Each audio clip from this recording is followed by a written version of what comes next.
I'm going to demonstrate cat-cow. Hands and knees, knees a little bit spread apart.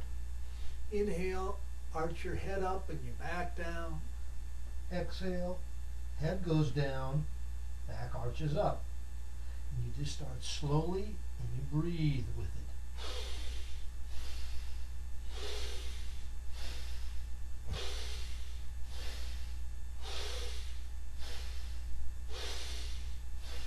No need to go real fast.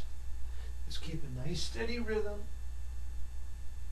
As the back loosens up, you can pick up the pace a little bit, but no need to go really wild.